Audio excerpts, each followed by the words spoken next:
Pop in, say hi. If you've never come into one of my lives before, hi, I'm Cindy.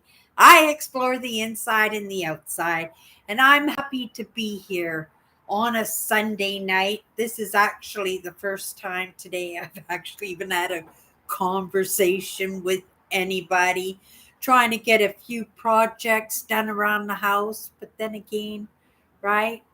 Not needing to, but knowing, you know, growing up with these feelings of guilt and shame that sometimes that we feel bad when we flake out, that we quite often feel that we haven't accomplished enough, or we don't deserve to take a break, or things are going to fall apart if we stop, or if we let go of that control, right?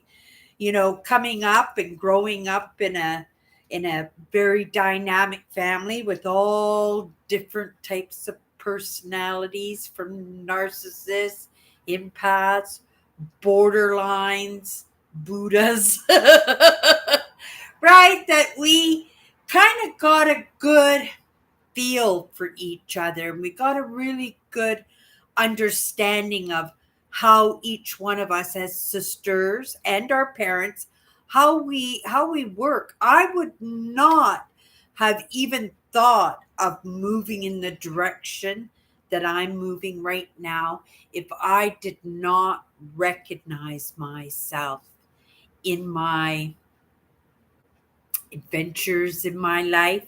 But if I didn't recognize those it's a dynamic family, so they were dynamic lessons, dynamic and interesting ways that we move. Lots of people, they call them traditions, right? uh Depending on how big of a network you're talking about, you might call it a culture, right? It's that mass way of thinking. In our family, we ran the house on majority rules, right? It was not always an even game, a fair game. Quite often it was rigged. But my dad loved to make decisions about what was going on with the family, what was going on with the house, by running it on majority rules. I don't know. I'm okay with majority rules. It gives me more of a say than not having any say at all. And like I said, most of the time, lots of times, these majority questions or decisions, they weren't really a majority. They were kind of rigged the way they were working. But I was okay with that because in the end, my father always had the last call. And if it wasn't rigged up the way that he wanted to, he would just make sure that he was the last decision, the last person to throw in his vote in the majority. And I trusted my father to make good decisions for me. That was one thing. You know, and maybe that was naive of me because, I learned really early to depend on others for direction, not to make decisions for myself.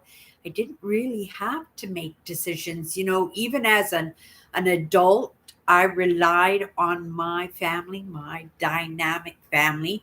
But thing is, when you're dynamic, each one of you brings something to the table. So wherever any one of us was weak in no matter what aspect of our lives, there would be somebody in our family who would be able to fill that gap, not show us in any way how to fill our own gaps, but just swoop in and save the day. That was my sister Tracy. Well, it starts with your parents. I never learned financing. I didn't learn anything about banking or saving money. I never learned anything about goal setting or bettering myself. I learned to make money because out of that necessity, right? Quite often, even to put a roof over my own head as a child, I was paying rent when I was like 12 years old. I was paying my parents $100 a month. And that's not a very lots of money. In the 80s, $100 would have stretched a little bit further than what it would stretch out now. But that was to uh, teach us about responsibility, but that also, right, stretched out pretty far in the 70s and 80s, the $100, right? After I turned 18, that number got bumped up a little bit more until finally I just decided, well, I can afford rent. I can afford rent on my own. Why do I need to be part of a dynamic family? But when I moved out on my own, I didn't have any tools. I didn't have any tools. I lived so frivolously, moment to moment. My father taught me to live every moment, and I lived every moment. I never lived for tomorrow or next year or retirement. I never ever learned the the the skills in order to take care of myself that way. Now we've woken up to some of those ideas. I'm treading water, but I'm kind of going down the crazy route in order to take care of myself, kind of threw everything in like all or nothing. But I feel good about it because I'm making decisions for myself now. I'm making mistakes, and nobody's, well, on occasion there are those small kindnesses that come your way in the last moment. You think, oh my goodness, how am I ever going to get myself out of that? And then all of a sudden a little miracle or a little something will come across your path, and you grasp at those lifelines, right? Don't say, oh, I don't think so.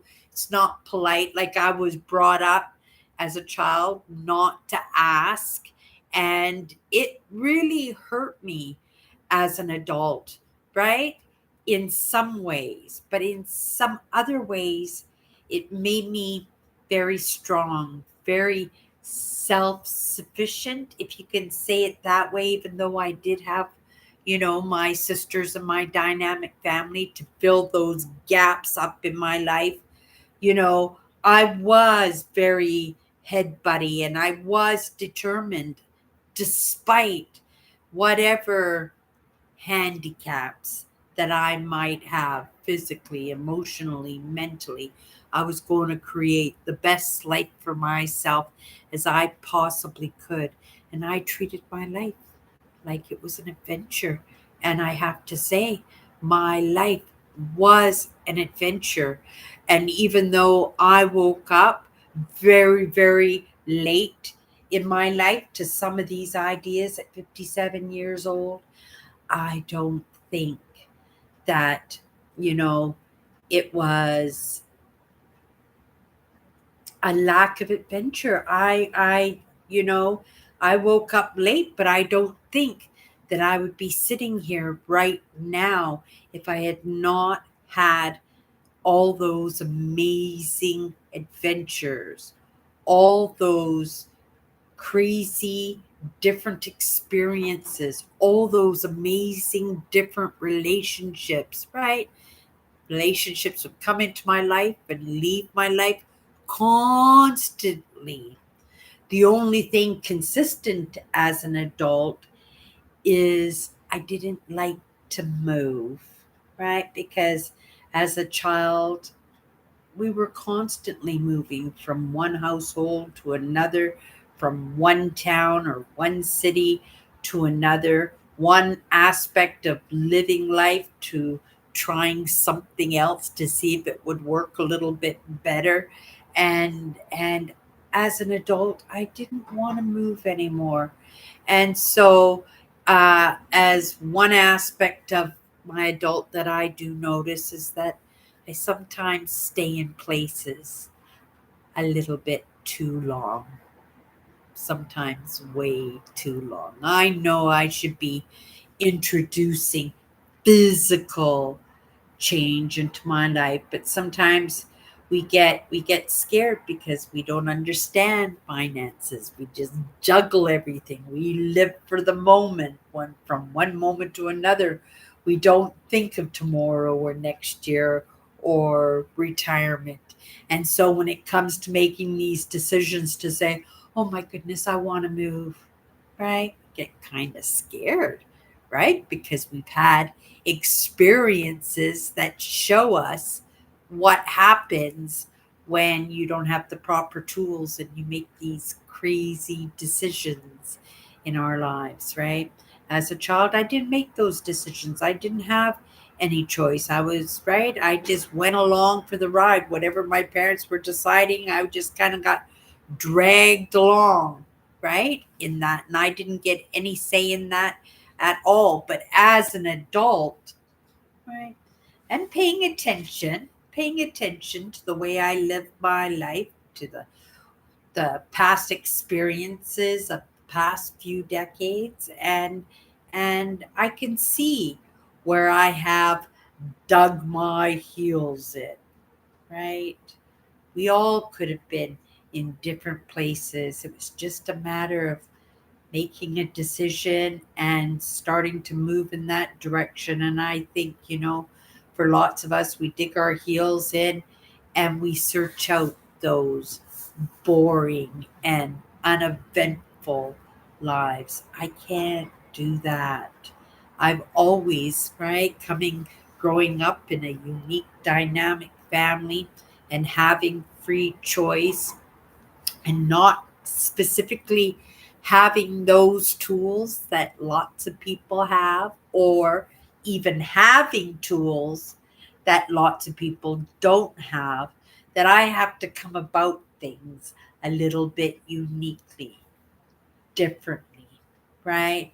And sometimes you have to drum up a little bit of courage, right? Sometimes you gotta do it with your eyes closed or just with a smile on your face and say, let's just get this, let's just get this done, right? And that's the wonderful thing about going live, because I get to do that even if it's just for like 10 seconds before I hit that live button. Just hit that live button, right? Not even having a topic in mind, not even, right, even having a point list of different things that you could talk about, but yet, right, you just go into the spiel anyway, just trusting that everything is going to be okay, right? You can see that with a little bit of intrepidness that I say that, but you know what?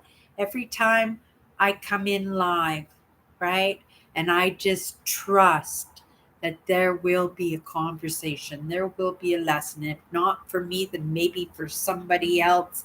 And if not, right, maybe you'll just find me uh, irritating. I was going to say entertaining.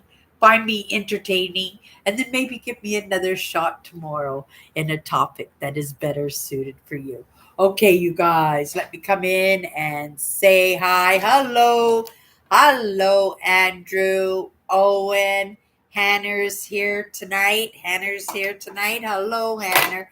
Hanner actually comes into my other show too on occasion. I really appreciate that, and because it is heavy topics. How has everybody's week gone?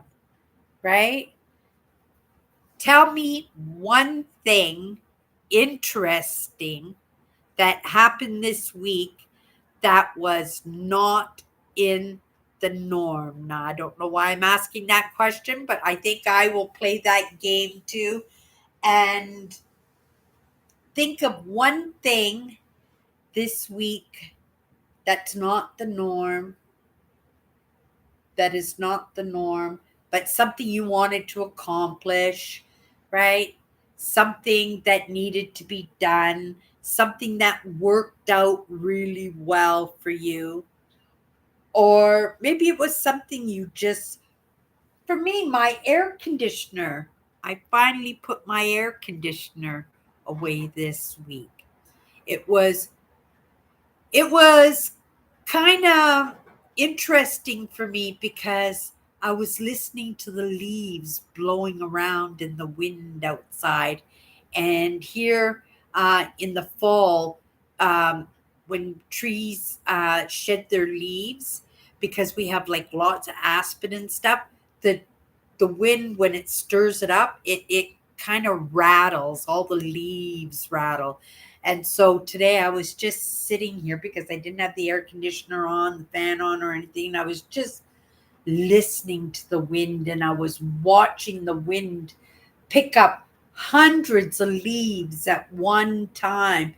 And me being living on like the fourth floor, even, that the leaves were just blowing like two floors ahead of me and then just falling. And it was so beautiful. It was so beautiful. Just the fall. Now there's almost no leaves. It was pretty windy today, so there's almost no leaves on the trees. Now you got your evergreens still going on, but for all the trees that shed leaves for fall and getting ready to hibernate through the winter, yeah, the today I think was the pretty much the last day that had a good blow. I bet you they're almost all on the ground now. Maybe we'll see tomorrow, but I don't think we'll be able to see too much because I think tomorrow is supposed to be a rainy day.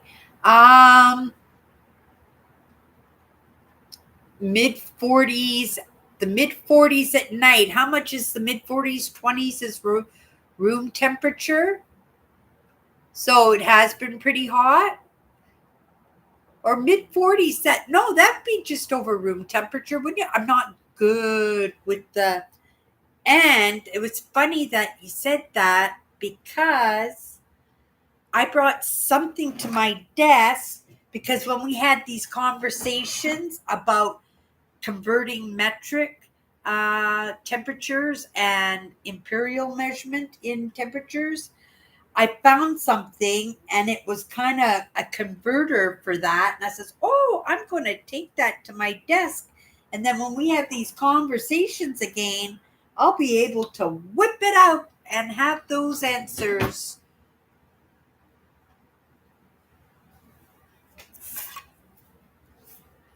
And I have no idea what that was on. Now it's going to bug me. It's going to bug me a little bit, right? Because it was something that I specifically brought for the desk, and it would have been pretty handy dandy, but we'll save it maybe for next week. And if I figure out what it was during the course of the live tonight, I'll yank it out. Okay, Andrew says, my brother and I had a phone interview with a lady who is going to become my brother's case manager. There will be backup person if I can't work on my brother's. There will be a. So do you visit your brother constantly? Are you the main caregiver, Andrew, for your brother? Because I know you had him set up where he was living in his own home, right? But were you still going over there and taking care of his needs? I mean, that's wonderful because, you need to get a little bit of a break yourself, so that you could do some proper healing, because it has been a while now, hasn't it? And you've been in that process. So I'm really glad that you've got somebody to help out with your brother, even if it's only in the paperwork technicalities. At least you got a little bit of somebody there who's going to kind of partner with you in taking care of your brother. Hello, Kathy. Here in Bloomington, most of the leaves are still on the trees, but the change of the color has started. Oh, fall is just starting now, Andrew. Is that why that Thanksgiving is set a little bit further ahead than Canada? It wouldn't feel the same if we had Thanksgiving in November, because we already feel like we're in winter. Once November hits, there's pretty much always snow on the ground, right? Yeah, that is degrees. Most Andrew says mostly I handle the business for my brother. He has some in-home care that comes in. Oh, well, that's good. So how often, can I ask, Andrew, if you don't mind, how often do you see your brother? How often do you get to see him? I've been home now for a month from my trip that I went in September, and I haven't seen my sister. My sister has not wanted company because we're in that season of catching flus and stuff. And my younger sister gave her a bad cold, and so she's been having some issues with her healing process, right? It's taking a little bit longer, and she's been having some breathing issues and stuff. And she's such a great post-op patient. But when I say she's a great post-op patient, it's only to get out of the hospital, right? But once she's home, I don't know how good she's taking care of her. I went over a couple of times and made some dinners with her. But, I past couple of weeks, I've offered to come by and visit and stuff. And, you know, in that season too, I feel it. And sometimes, when you have these major surgeries or dramatic events happen in our life, sometimes we get a little bit antsy about that, right? I was reading about my sister's operation, and they're saying it's quite common that people get in a emotional slump when they have those dramatic experiences that could have gone a different way, and we have experiences out of that. So I'm hoping that my sister recovers pretty fast. I told her, as soon as she's feeling good, that me and her, we're going to go swimming, right, a couple of times a week and get some exercise, because that's great exercise, light exercise too. That would be really good for you, Andrew, is for your legs, as if you could get into the water. Do you have public swimming in your area at all, Andrew? Because yeah, I love the swimming. I was actually thinking about it today, my good health. I'm so grateful. Like, I can't even imagine not even having a headache. My bones and muscles and don't ache. I don't think of my discomfort in any way. Once in a while, I get heartburn, right? I get heartburn. Sometimes my feet hurt when I've gone for long walks. Yesterday, I went out for a walk, and I thought, oh, we're going to go for a walk, go grab a coffee. And, the coffee shop's only like, I don't know, a few miles away. So it wasn't going to be a long walk, maybe an hour and a half. And then I got my coffee. And once I had my coffee in my hands, I just like, oh, let's go for a walk. And I just went a roundabout route, and I just took another walk and longer walk. And by the time I got home, my feet were pounding. Well, maybe not pounding, but I sure felt them. I was sure happy to get home and sit in my chair. I want to be able to take those kind of walks well into my 80s, 90s, 100s if I can. But I take I think I take good care of my feet.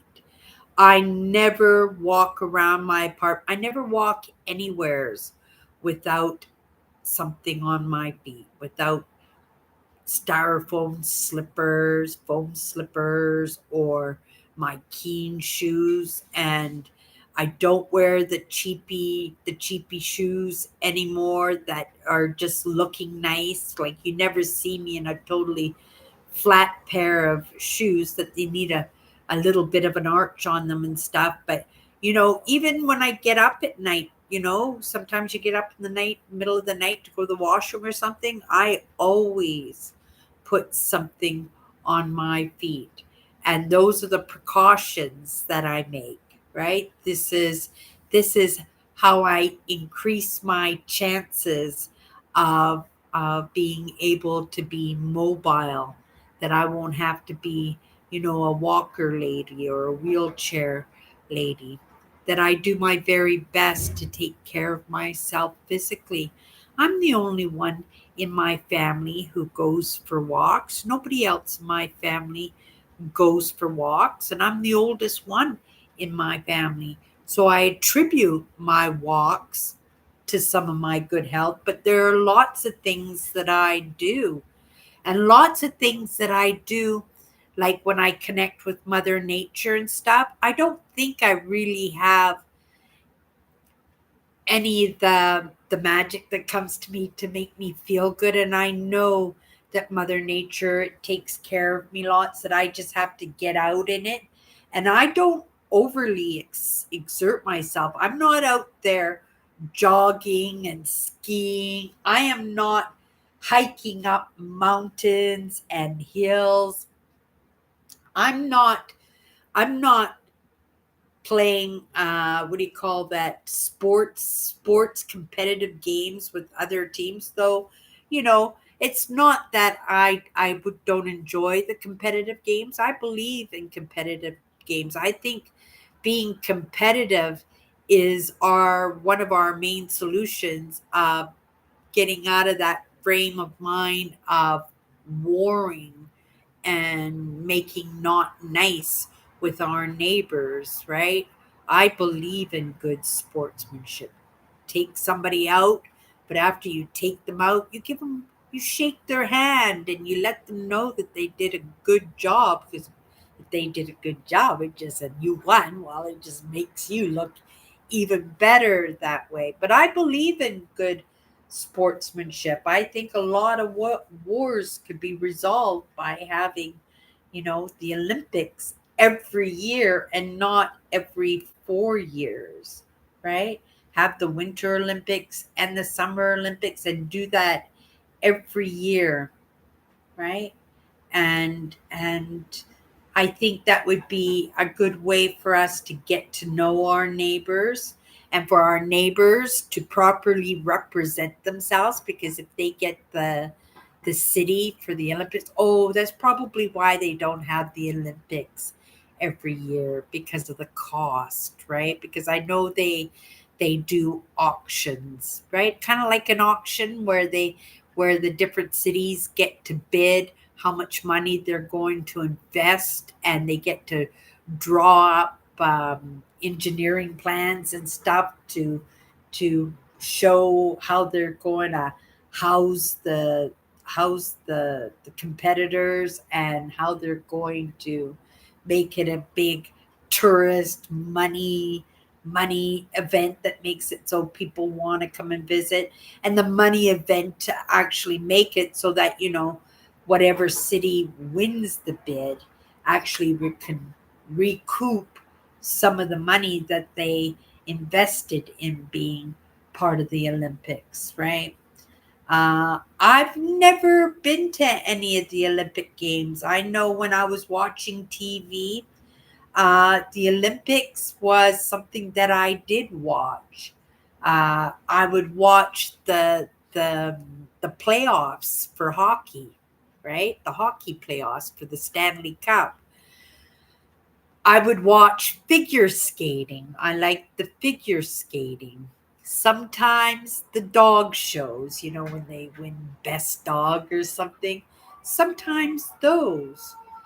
But for me, it was always about reality TV. And it was funny because I was thinking about reality TV. I was actually thinking about reality in itself. I don't know if everybody here knows, but when I first started on YouTube, I started on YouTube because I wanted to be on Big Brother Canada. I wanted to be one of the house guests on Big Brother Canada. I thought I could rock that show. And And I bet you, even now, I think I probably could have rocked that show. But then again, maybe not, because I'm a little bit more of a truth sayer now than I was, uh, in my younger years. Like, it's hard for me to sway off the path. And because I want my boundaries to be respected, I have this thing about respecting other people's boundaries. So maybe I wouldn't do so well on that show, Big Brother Canada, but that's what I wanted to do, right? And I remember making my audition video for that television show, and I didn't have any social media, and so I wanted to build up a following so I would have a better chance the next season. In when I did my interview, you have to put in a video, right? And audition audition video. When I did my audition video the next year, I wanted to have more followers.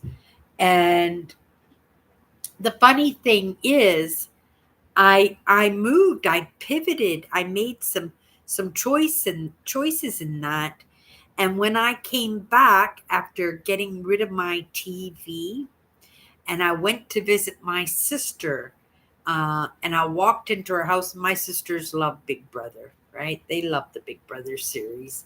And I walked into the house and I looked at the characters, the guests in the house. But I'm going to say characters because everyone looked like a character, because you could see they were wearing makeup that was suited for camera lighting and stuff, that like you just looked at their faces and the way they were done up, the way they talked, the way their hair was so perfect, right? And then the conversations, and I went, oh my goodness, this is so phony baloney. This is why did I want to be on Big Brother Canada? Because there is nothing realistic about this reality television show. And it was funny because then I looked at all the other reality television shows that I watched, because I watched them all. Amazing Race. Oh my goodness, I can't even remember. The only one I didn't watch, I don't think I watched The Bachelorette. That wasn't one that interested me. But I really love reality TV, and I really thought that was reality. I really did believe those were real people with real lives, and were just super interesting, and they were all actors. They were all characters. So that was the end of that. But what I wanted to say is, like, it's funny how we look at things, and then you look at them like with a different eye, or you've got a little bit of space of time in between, and then you could just see things totally, totally different, right? And yeah, I'll never forget that. And it just made me more determined to be off the television. I don't know about you guys, if you guys watch. Hello, Earl. How much televisions you guys watch?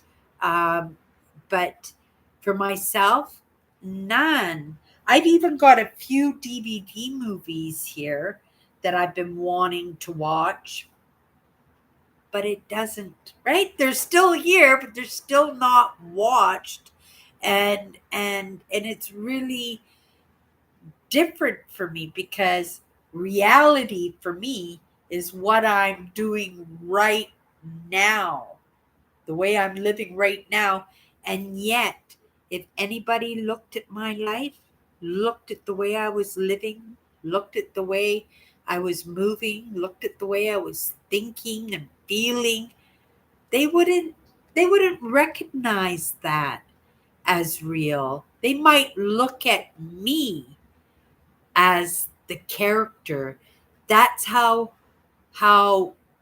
involved we are with those personas that we create in our lives. And I think a lot of it because we don't have a lot of change in our lives, like I've been in this apartment, everybody knows me as one person, right?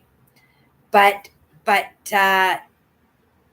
if I moved, I would be creating somebody different all the time, because in my mind, right, it's always right, we're moving towards something better. So if I made a big move in my living conditions, right, I would I would go all in, right?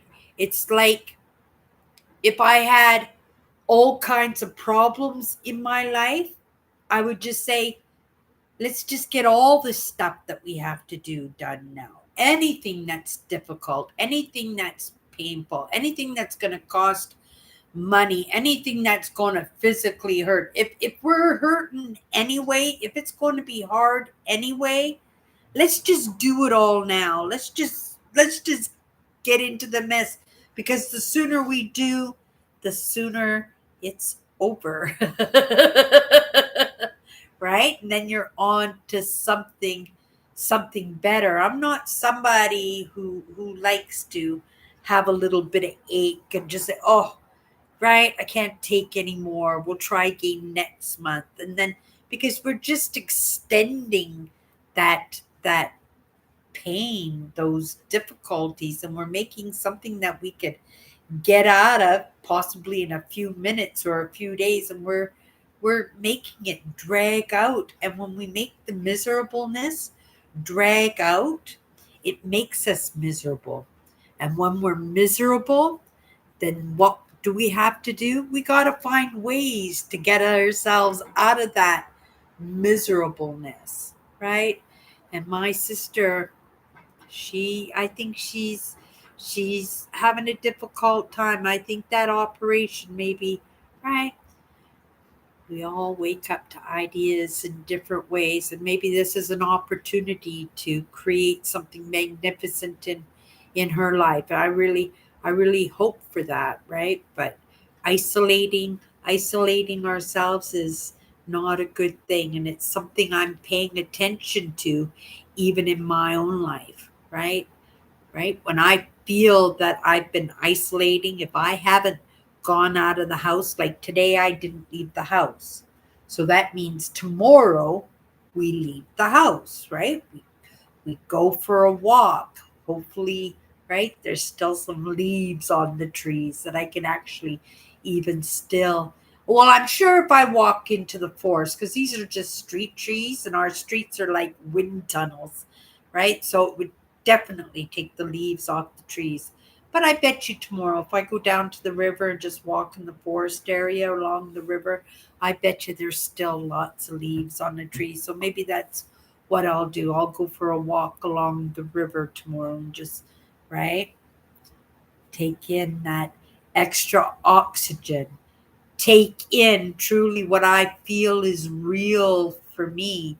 And even if I don't know how it works, right, all I know is when I'm outside and I'm with the bushes and the trees and the river and the wind with the birds and the ducks and the geese, and right, that I really do physically, emotionally, and mentally feel better.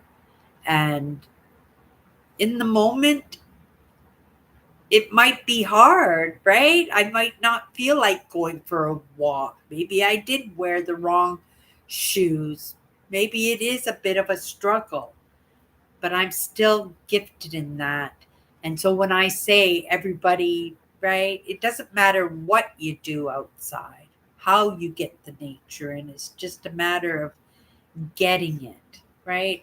And, some of us are really lucky that, like, I love my being outside and going for walks. But there are people who can't go for walks, that are in wheelchairs or walkers and physically can't do that, right? Sometimes people just have busy lives and they're executives and they just on them go all the time.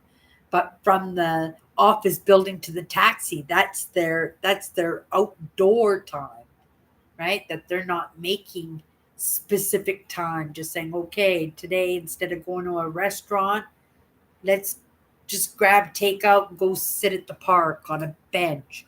Or maybe we can sit on a patio at the restaurant and just watch the world, right? And be a part of that. I think that's what it is nature just wants to make sure that we are a part of it, that we're just not boxed in like an anthill, right? Which is like a city. If you ever see those YouTube videos where they pour aluminum down ant hills and they make these crazy figures, they're art features, and they're actually the cones of the up underground of these ant hills. And if when they pull it out and it's aluminum, you can just see where all the roads were and the storage rooms, and right. And of course the ants die when they do that because you're pouring hot melted molten aluminum down those holes. But those features are pretty incredible, and it gives you a real idea of what you can accomplish when you work together, because nobody can argue ants work together. I watched for 20 minutes where these ants found a slug on the ground. They found a slug, and I guess their ant hill was in this planter. And I watched, they sped it up. They really sped it up. I watched these ants carry, and there must have been maybe 20 or 30 ants all rotating, taking turns carrying this caterpillar.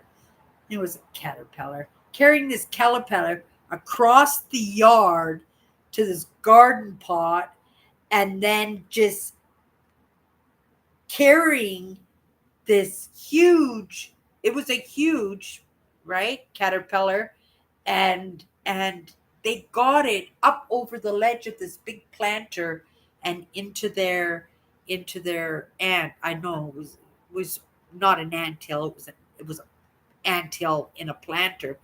But I thought, oh my goodness, that is teamwork. That's working as a team. It was almost like relay too, because when they got when they got stuck or overburdened, then some would go and try and find a different route and then come back and take over for the last crew and then carry the right in a different direction.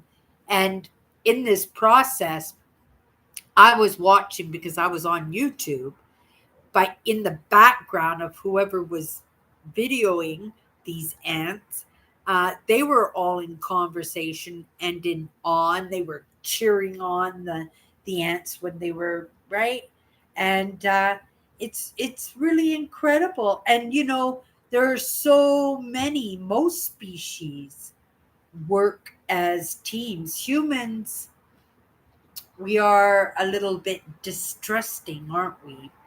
You don't see that in other species, that distrust. There's always an expectation, like even with the lions and their female lions, like everybody knows their roles, and there is an anticipation of this happens, then this is going to happen, and everybody knows their place and they don't make those mistakes, right? But as humans, we don't do that, because we all think we're boss, right? I was saying that the other day. I was looking at my family. I look quite often at my dynamic family. It offers up so many lessons. I mean, we've got 60 years invested in each other, in supporting each other, in filling each other's gaps up, and judging each other, right? And taking from each other what we need, and second guessing, and looking to make sure that the next person, right? The other sisters, parents are gone, but my sisters, that they have what they need in the relationship that they have with me, right? They say, "Oh, Cindy, I can't make my car payment this month." Well, don't be looking at Cindy. Cindy ain't gonna help you with your car payment because, right? I couldn't even make a car payment for myself. But if you need somebody to help pack up your house, right? You need me to babysit your kids or your grandkids. If you need me to come over and sit with you because you're just having the worst day ever, right? I will be your support system in that. That is what I do in filling the gaps up for my sisters. Each one of my sisters, we do, right, a little bit something else for for uh, supporting each other because we all have different strengths in that, right? We all have different strengths. My sisters cannot do for them like I could do for them, and they can't, they, that I can't do for myself what my sisters can do for me too. But again, remember what I said when I came in here, it makes you weak, right? When you can't do it for yourself. I think, the best way to do it is to say, I'll help you out this time, but watch me how I do it. And then the next time that person needs help, it says, okay, I showed you how to do it last time. This time I want you to do it, and I'm just going to watch you and correct you in what you do wrong, right? And this way we all learn off of each other. We all learn off of each other rather than just always being weak in aspects of our lives, probably detrimental, right? Because for a lot of the things that I was weak at, they left me weak my entire life. Not learning finances, not learning about banking and money, and right, it just made me weak, and it made me, um what do you call it, well, more fly by the seat of my pants, more ride the waves, more juggling the bills, more living for the moment. And again, it's a different experience because it was my experience, right? Again, my dad wanting to live the best life for himself as he possibly could, right? Did the very best by his family as he could, but he didn't expect that he was going to live very long, and he wanted to suck his life up. And I don't blame him in any way. One of his greatest joys and one thing that he always wanted for himself was a family, and he got to have that. And I wouldn't be sitting here right now having these kind of conversations if I did not recognize myself. If if I didn't recognize my father as an adult living vicariously through somebody else's experience. I know that sounds weird, but that's the truth. I recognized my father in somebody else because I wasn't paying attention, right? I was too hypervigilant. I was looking for spitballs. I was looking for the slap upside the head, right? I was looking for direction before I made a move, right?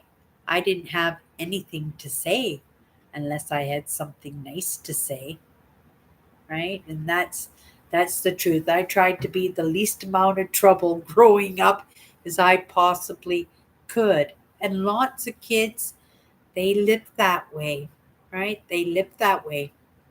And when they live that way, when we talk about characters, they grow up to be characters because then they think people didn't like them the way they were when they were really genuine, really were themselves. So they build characters up, build toughness up. Don't mess with me. I'll show you. What did you say? Right? I was I was a little bit like that, but I understood that lots of people growing up, especially, it was something that I learned, because kids were tough, kids were bullies, and kids would always be this if they had a friend standing by themselves. That was the worst part, was the bullying, when there was somebody to second that decision or second that opinion, and then or have somebody to be the backup when somebody else was being kind or unkind, right? And, in that experience, I knew a lot of it was just this. And I knew that if they didn't have their backup, if they didn't have somebody there to second hand or second that decision or second that opinion, right? That they wouldn't have opened their mouth to start with. I think a big part of why I got so big growing up was to be in that defense mode, right? So that people wouldn't mess with me. And in knowing that people were mostly like this, right? I would be right at them. Like I said, I wasn't one for turning the other cheek. Now, I wasn't big on fighting, but I also understood how their minds worked, and I knew if I caught them when they didn't have their backup, that I could scare the poop out of them. They'd second think, right, before they ever opened up their mouths again around me. Usually it was just the mouths with the kids at school. I didn't get into a lot of fights. Right, if my parents found out that I was fighting, I was in big doo doo. So I did avoid the fights growing up as kids, but they still happened on occasion. Sometimes we are just like got the red dots on our foreheads and we're the targets and that, right? But that's when you're broken, right? When you're taught to be the underling, you are taught to be beneath. You are taught not to be the alpha or the sigma or the leader or the one who knows better, or the one who has the best idea. Like these were just not ideas that were directed at me in any way. So, for myself, growing up, I didn't have much confidence, right?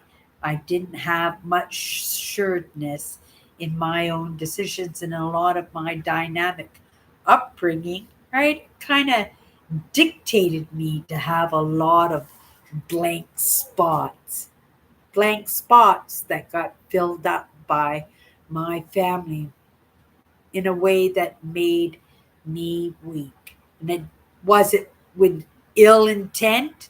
No, no, it wasn't. Lots of times it was just done because it represented the family as a whole, or we were brought up to not let each other sink,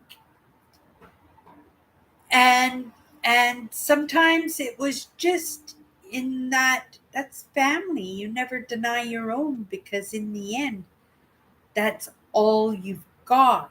But I always associated that with blood, right? And I didn't consider that, we can find our own out there, right? We can find our friends and our peers and our networks and the people who care for us, and they don't necessarily have to be blood, right? They just have to be people that are looking out for our better interests, even if they're making us do the work themselves. And I would prefer that. One thing I said when I woke up to some of these ideas, right, is I gotta do this. I gotta do this on my own, because there are people out there who can't do it they can't do it any other way. They're going to do it alone, or they're not going to do it all. So I'd like to be that evidence to say, hey, I did it all by myself, even though I had no idea about finances, right? But I do know how to search out, right? The answers that I need. And, in my frustration of finding myself back in the same place over and over again, eventually, right, something gets through. And next thing you know, I'm pivoting and I'm off doing something else within what I've always been doing, which is the adventuring, the experiencing, right? Yeah, I've always been an adventurer. I got that from my dad. My dad was a big adventurer in life, and like I said, he was living his best life that he could possibly make for himself because he didn't think he was going to have very much time to create a magnificent life. And he woke up to his own ideas and he went in head first, right? He went head first. My dad was he everything interested my dad, right?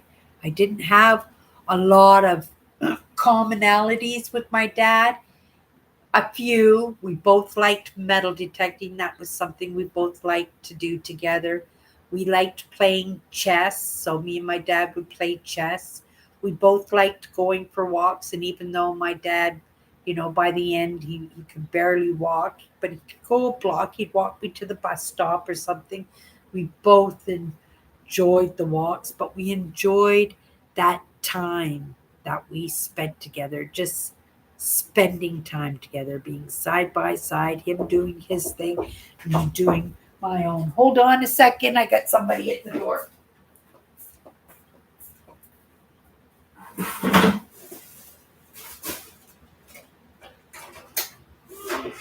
Hi, Rick. I got sugar. Oh my goodness, I only use Splenda. You want a couple of Splendas? Okay. Sorry. Oh no, it's all good, Rick. It's all good. If you're lacking, you come see me. Oh, good news. Congratulations. Will you get any back pay? Oh, yay. Good job. Congratulations. Now we need the electric wheelchair, don't we? Have a good night.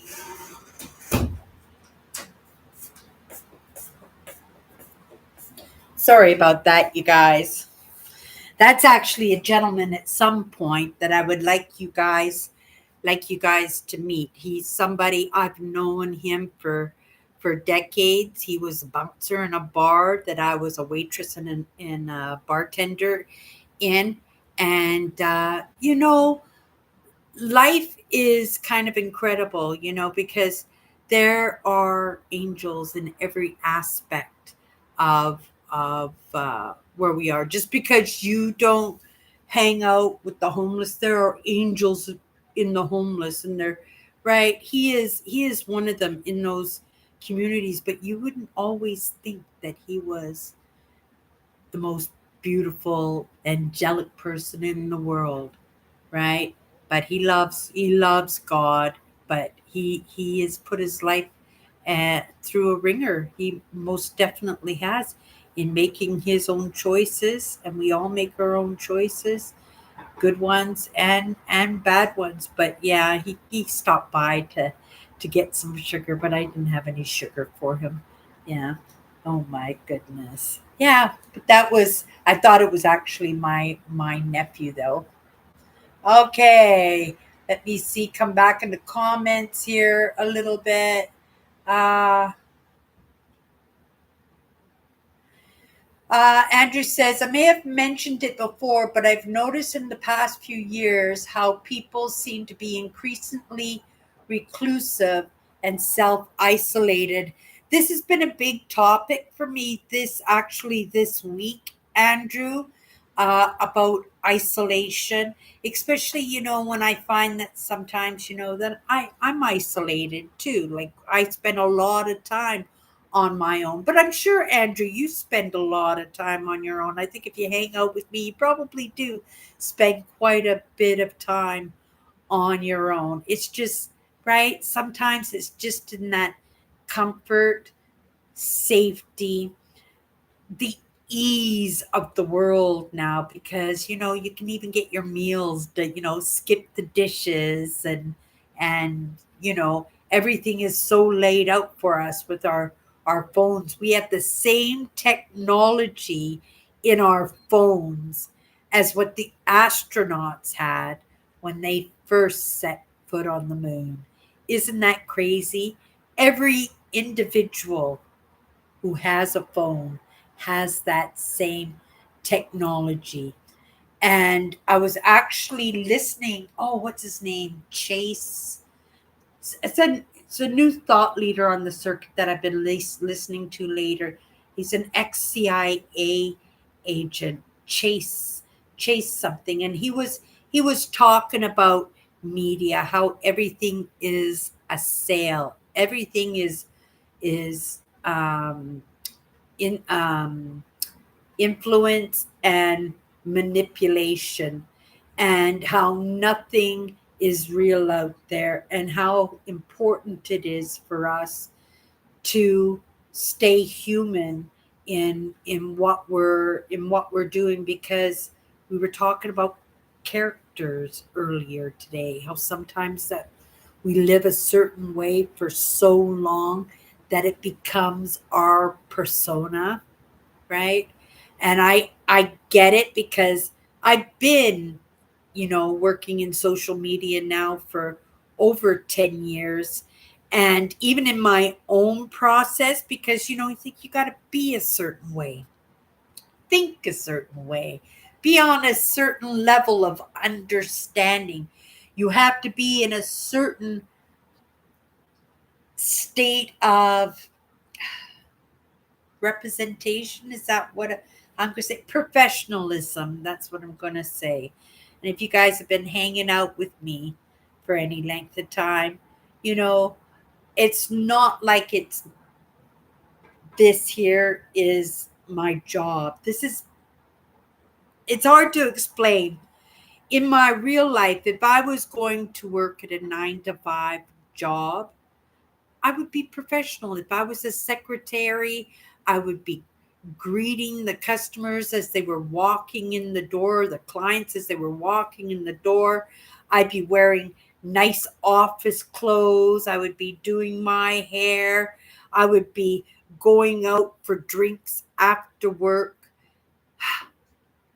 Already that's turning me into a character, isn't it? Because that's not who I am.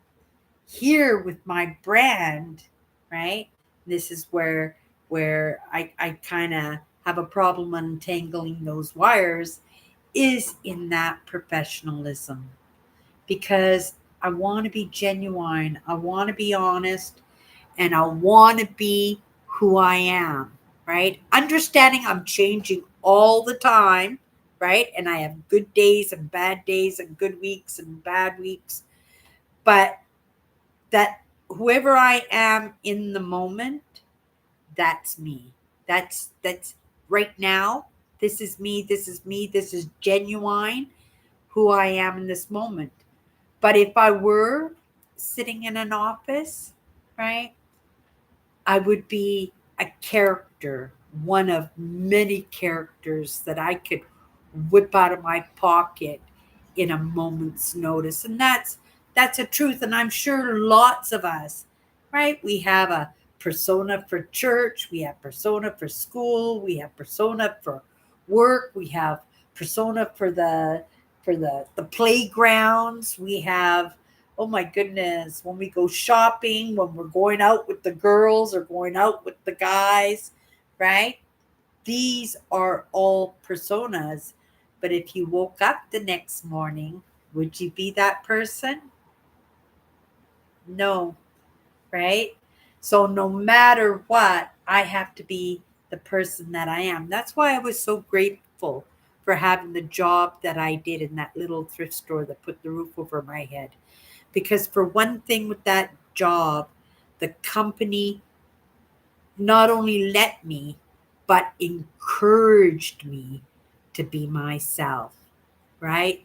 Knowing that I'm all about community building, right? I'm all about sales. I do love sales, right? I don't like doing the ask, buy this, right? But if you're my friend, if you're my regular, then that's not a problem, because just like my sisters, like, oh my goodness, can you help me? Right? Your customers and your coworkers, they become they become like family, right? Right? Never deny your own. In the end, that's all you've got. So you want to make sure that you can be yourself in no matter what job that you're in. Uh, how much professionalism do you have to bring to the table, Andrew, in your on your job? I'm assuming that there's going to be quite a bit of professionalism, quite a bit of standards and protocol that you have to follow when you're working with your clients, right? And doing your interviews and stuff. And you can't be Andrew. You can't shoot a dirty joke, or you can't talk about what you're doing next weekend, or right. And for me, it's something I've always been able to do, and it has served me well. And it comes directly from, right, being a waitress and being a server, because I understood that the closer I could make my customer to be one of me, never deny your own, right? That I wouldn't have that problem in making the ask for the sale. Does that make any does that make any sense in that?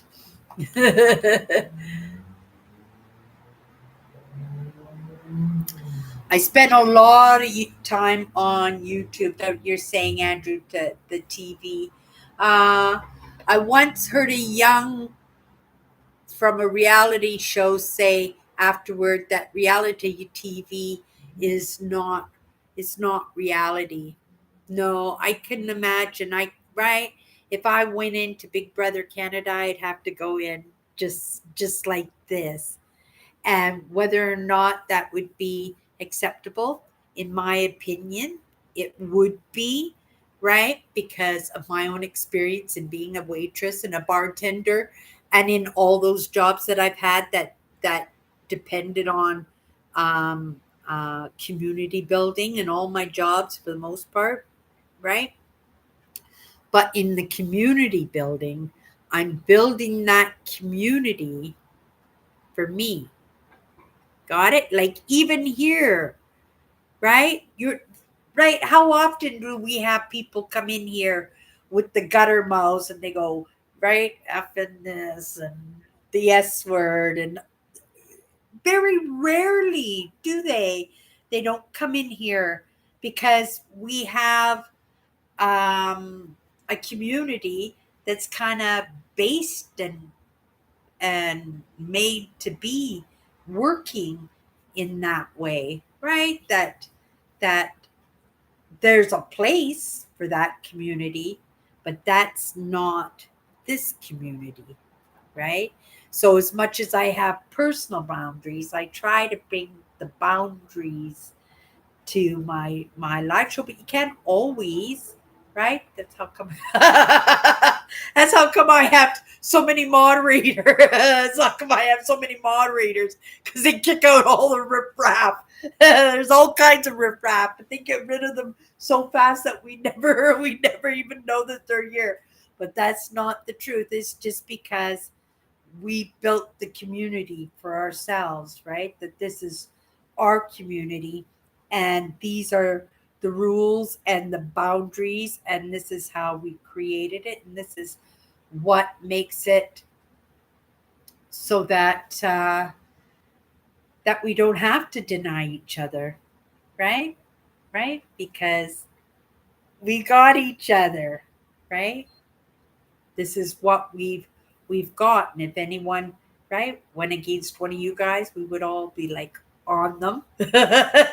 And the same thing for me. And I feel very comfortable in being able to be myself because, if I misstep, if I make a mistake, if I say something not nice, if I make a mistake and say something hurtful or not be attentive to an experience because I know you guys, I know for from week to week at the very least, sort of have an idea of how things are going in your life, that's the community, that we take care of each other that way. And if we weren't a community, right, I wouldn't care about Andrew's brother. I wouldn't care about Owen's mom, right? That it wouldn't be a community. And how many people would I have here on Sunday night? How would I, right? I'm not going to get the professionals in here. But you know what? Maybe that would be a good idea. Maybe this would be a relaxing place.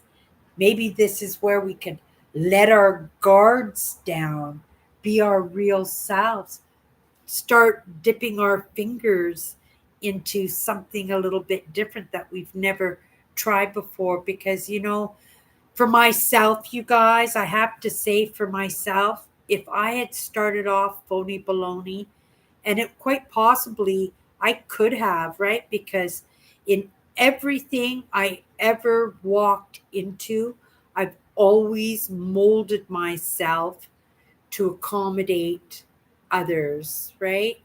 And it's really kind of amazing that I can come in and I can be myself. I don't have to pretend to be anybody. I didn't even do my hair. I just, right? I come in and I can just be the person that I am and not worry that I'm not wearing makeup or that I'm going to say the wrong thing, that I trust that the people that are hanging out with me are going to forgive me if I cross the line or if I hurt somebody's feelings, right? If I disrespected somebody. But that's not something we really worry about it, because I think we are quite clear just in the group that we are how it's going to move, right? That's not to say we don't get our surprises, right? That we don't have those moments where things, but that's these are our lives, right? And we can't dictate that, the catastrophe in my life has got to hold off until we're all ready to have our lives fall apart for the day. It'll happen on Wednesday, you guys. Wednesday's the day. And then, right? We don't get to dictate that. So maybe this week Cindy's not having a good week, or maybe next week Andrew's not having a good week, or Kathy, or Hannah, or Earl, right? So being here, it's being enveloped, right? And I think a lot of that community that I'm able to bring to the table is being comfortable in just being yourself, not having to pretend. Because, as much as you guys accept me for who I am, I accept you guys 100%. And it doesn't matter, because I judge people how they treat me, right? Everybody out there has got somebody that they don't like. And you can always tell if somebody's your friend, because they won't say to you, right? It's going to be Joe or me. What's your choice, right? You're either going to hang out with Joe or you're going to hang out with me. One of us has got to go. And the person who made that call dictated that that's the way it should be. Unfortunately, that would have to be the person, right? That would have to go, because we're all accommodating to each other, and we all have enemies, even within our own families quite often, right? That we just have to trust how people are treating us and not worry too much that, oh my goodness, I love Joe, but right, Joe's friend Jack is a D head, and I can't have that in my life, right? He causes fights, he makes me agitated and stuff, right? So the only thing you could do, because you can't ask your friends to dump their friends, that's unkind. Everybody deserves a friend. What if Jack's only friend is Joe, and you're telling Joe that you don't want to be friends with him if he's going to hang out with Jack? That is cruel and unkind, and especially if somehow they found a commonality, a connection where they can actually help each other, fill each other's gaps, or help each other to learn how to fill their own gaps, right? That could lead into, right, being part of a group. Maybe I'm just temporary. I walked into your life just to walk the path a little while, but you were meant to walk with Jack your entire life, right? And I set rules, I set expectations, I made you choose. And what if you did choose me? That would be on me, especially if it hurt Jack in a way that he didn't even have a friend anymore, right? Okay, you guys, let's come down here and check out these. Uh, MTV, is that still around? Is MTV still around, you guys? Andrew, tell me. That was the one with the music videos, right? They did the music videos. Been a long time since I've watched any TV, right? And I'm back off of the news. I was watching the news there for quite a while, especially when Donald Trump was doing all these peace talks and trying to. I haven't been paying attention to what's been going on there. I don't know if things have died down a little bit, if he's going to get that Nobel Peace Prize for all these treaties and stuff that he's doing. Yeah, I haven't been paying attention. I have been so deep into my own lessons and the family and coming off my trip and editing video. I'm gonna have one more video, you guys, on Wednesday. I'm posting a lookout trail from Sioux Narrows. It's going to be about a half an hour trail walk. I know Owen will like that one. Yeah, I thought of Owen when I thought, oh, this might make a good video, right? Because I have a playlist, Walk with Me, Cindy Jean. So I wanted to make sure that I at least had one extra video. So I got five videos out of this trip that I did, and we're going to go into some planning for next year's trip. I know what area I want to be, so it's going to be a 2-week trip, and I'm probably going to do five five parts, five five parts. I think I'm going to be doing 5 parts, but I know what area I'm going to be doing. But I want to check out the area, and I want to check out all the parks in that area because I know there's quite a few parks. So I'm going to have 5 brand new, well, for sure, 4 brand new parks. I've done most of the northwestern parks, so I may have to do one of those parks again, but we'll see in that. But yeah, so I'm gonna make some plans. I'm gonna let you guys know as soon as my last video is up. We're just gonna final T my list of goals for this year. Then I will share that with you guys probably next Sunday to tell you what I'm up to for this year. It could change, right? I could pivot and change in a moment, but whatever I'm doing, I'm still going to show up as Cindy for sure.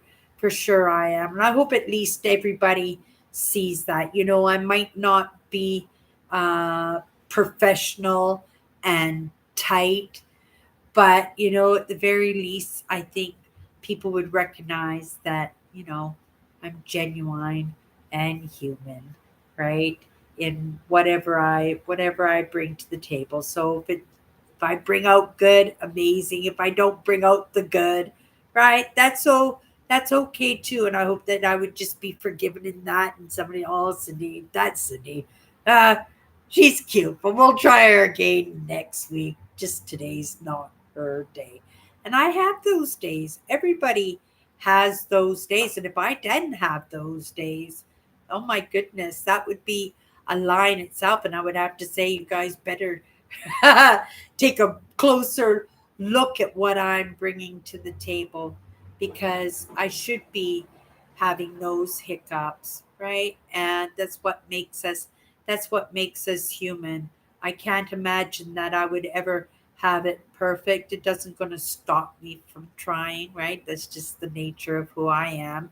Highly sensitives, empaths, INFJs, we just, right, we do kind of move in a way that is dictated by what people think of us.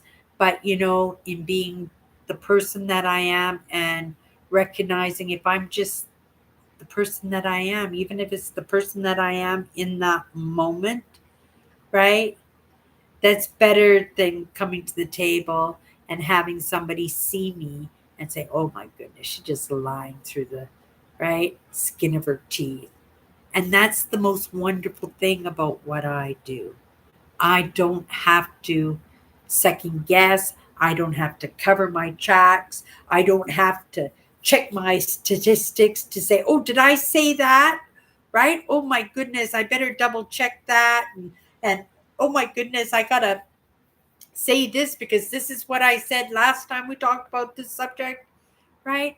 I just come in and I just tell the truth the best that I can.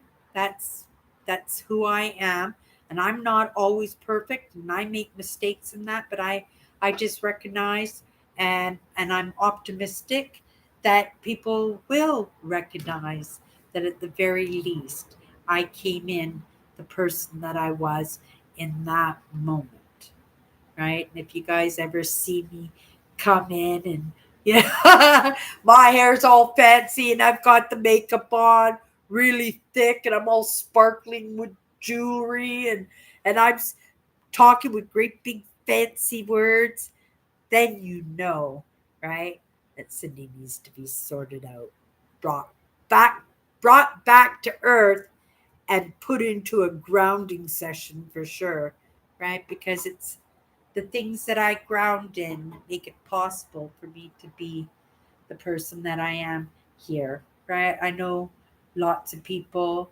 are genuine, lots of people aren't, right? And lots of people we think are genuine and they're not in the very least, right? Because we just stopped recognizing what's real and what's just put on for show, right?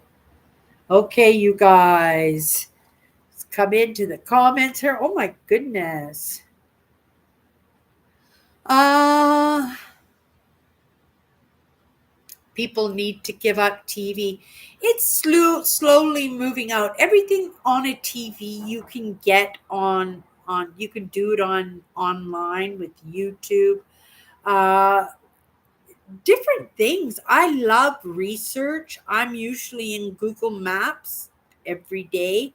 I love the weather. I love the Weather Channel and going in and kind of looking at how the week is going to be and putting my little bit of foreshadowing is what the weather is going to be like for the rest of the week, knowing the weatherman never gets it right. But for when it comes to the TV, yeah, I don't know. I've lived without the TV for so long again. I don't think I know I'll never go back to the TV. It just doesn't interest me. Me and my sister were going to go to a movie, and I almost talked her out of even going for a movie because I'm thinking, oh, 3 hours at a movie theater? Yeah, how much can I get? accomplished at home in 3 hours. This is the way that I'm thinking. But we are moving differently. The world is moving so fast that this phase is going to be over and done with, and we're all going to be pulled in to something totally different. There is so much going on in the world, but again, it is all tied up into the media, right? Everybody is vying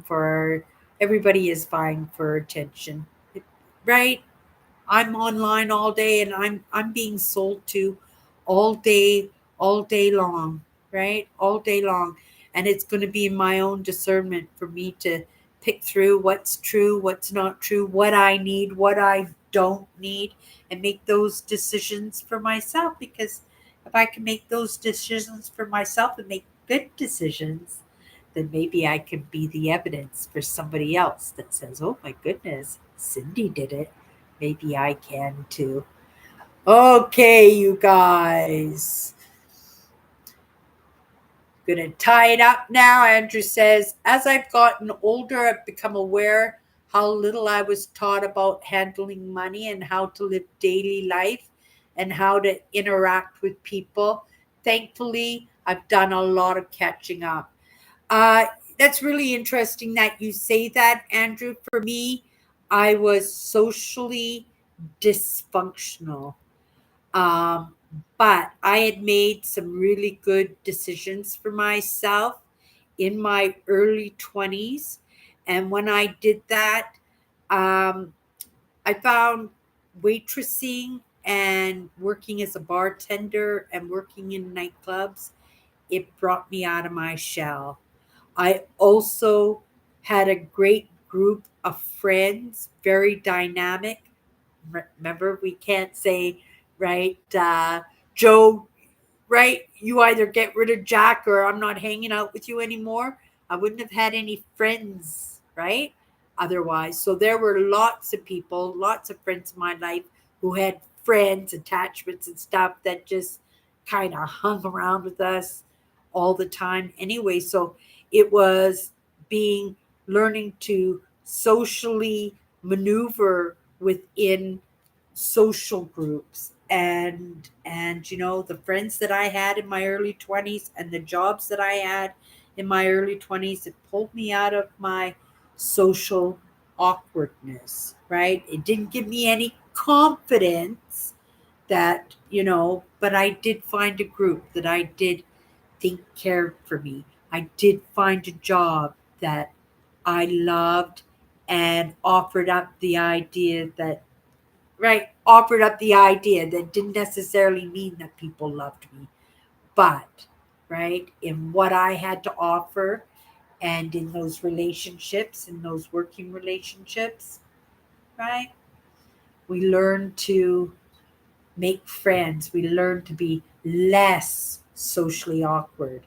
I would hate to think that I'm going backwards in that. I do, right? Isolation has been a word for the past couple of weeks, and it's me paying attention to how much time I'm spending by myself.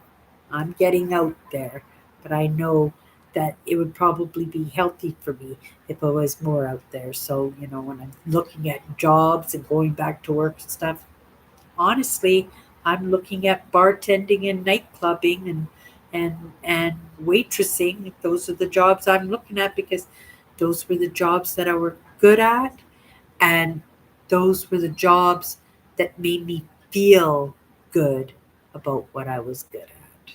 Okay, you guys, let's wrap her up here. Uh, Andrew says, Uh, I agree, Cindy. Bullies rarely act on their own. They need a backup person or an audience. Bullies are often, if not always, cowards. Yeah, that you're 100% right there, Andrew. There are a lot of non-bullying campaigns and stuff going on. I love it. We didn't have these kind of things when I grew up. Kids were ruthless, and not only were the kids ruthless, but they didn't understand that possibly a lot of the problems that you had that made it so that you were getting picked on, because it's only in the alpha. It's only somebody saying, I'm better than you, or let me make you feel like crap so I can feel better about myself, that I didn't have that confidence growing up, because I just accepted that I wasn't even close to being good enough for anybody, right?